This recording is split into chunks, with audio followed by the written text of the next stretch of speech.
Gardening in limited space is one of the biggest challenges many home growers face. Most people think you need acres of land to produce meaningful harvests, but that's far from the truth. Vertical gardening is the key to maximizing production without expanding your footprint.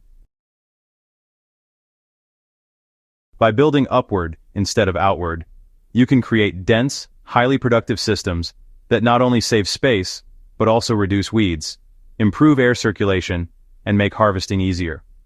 Today, we'll explore how to implement vertical gardening effectively, from selecting the right crops to building your own support systems, and how to ensure your soil and plants thrive in this setup. The first step is choosing crops that naturally climb or trail. Not every plant is suited for vertical growth. Peas, beans, cucumbers, tomatoes, and certain gourds are natural climbers. Leafy greens, strawberries, and compact herbs can thrive in stacked or pocket systems. When planting your vertical garden, consider the plant's growth habit. For instance, pole beans can grow 8 to 10 feet on a trellis, producing multiple harvests from a small base area. Cucumbers trained on vertical supports produce cleaner, straighter fruits, and they are less prone to rot because the foliage and fruit are elevated off the soil. Start by grouping plants according to their growth habits and sunlight needs, so that taller climbers don't overshadow smaller crops.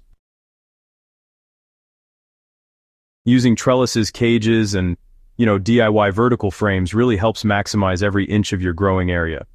A sturdy trellis is honestly the backbone of vertical gardening. Wooden A-frames, metal cages, or just simple bamboo stakes tied together with twine can all do a great job supporting your climbing plants. For smaller spaces, it's a good idea to consider wall-mounted systems or vertical planters, like those pocket gardens made from felt or recycled fabric. The key thing here is to make sure the structure is strong enough to hold mature plants and their fruit, and that it actually allows easy access for watering and harvesting. Practical ratios really do matter. For instance, 2 square feet of vertical trellis can support 4 to 6 tomato plants as long as you space them properly. Vertical frames can also double as windbreaks or sun shields, creating microclimates that, really benefit the plants. So, soil and compost must be optimized for vertical setups. Vertical gardens often use contained soil, which means nutrients and moisture can deplete faster than in traditional beds. It's really important to use rich, well-draining soil with a high proportion of organic matter. A mix of 40% compost, 40% topsoil, and 20% coarse sand or perlite provides both fertility and drainage. For container or pocket systems, you should top off with additional compost every 2 to 3 weeks to sustain growth. Mulching around the base or inside vertical pockets reduces evaporation, keeps roots cool, and prevents soil from compacting as water drains downward. Feeding plants with a liquid fertilizer like diluted compost tea once a week ensures they receive micronutrients that might otherwise wash out. Watering systems can be vertical too, with gravity and drip solutions. Efficient watering is really critical in vertical gardens because containers and pockets can dry out faster. Gravity-fed drip irrigation or even simple wick systems can help maintain consistent moisture. For instance, a vertical tower with stacked pots can be watered from the top, allowing water to trickle down through each layer, saturating the root zone evenly. When designing the irrigation, make sure excess water can drain freely at the bottom to avoid waterlogging. Regular observation is key. Check pockets for drying, especially during hot, dry spells, since uneven moisture can stress plants and reduce yields.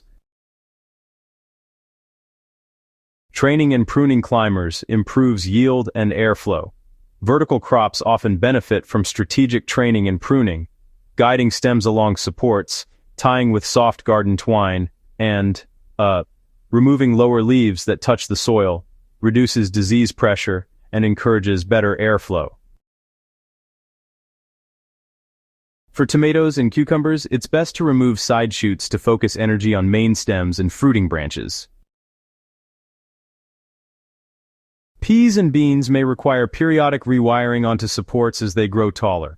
Consistent training prevents tangled vines, reduces pest habitat, and, ensures sunlight penetrates all layers, increasing photosynthesis and boosting fruit production. One of the advantages of vertical gardening is, easy access to fruits and leaves without having to bend or reach awkwardly.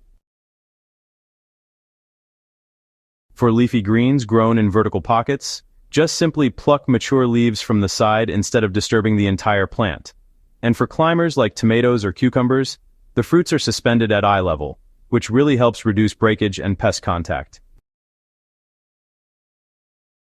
Vertical arrangements also allow you to harvest more frequently, which can really improve successive yields because the plant continues to produce when older fruits are removed promptly. Vertical gardens can produce continuously, but planning is, essential. Use crop rotation principles to prevent soil depletion and pest buildup.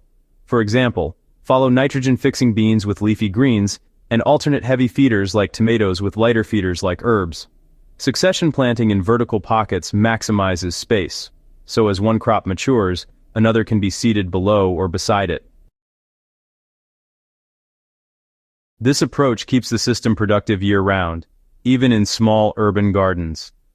Vertical gardening transforms small spaces into high-yield gardens, turning what seems like a tiny backyard into a productive oasis. With careful crop selection, strong supports, optimized soil, and strategic watering, you can grow twice the food in half the space while reducing labor and increasing efficiency. If this guide helped you rethink your garden, go ahead and subscribe to Hydro Haven and share this video with fellow gardeners who want to maximize production without expanding their footprint. Your plants and your harvest will thank you.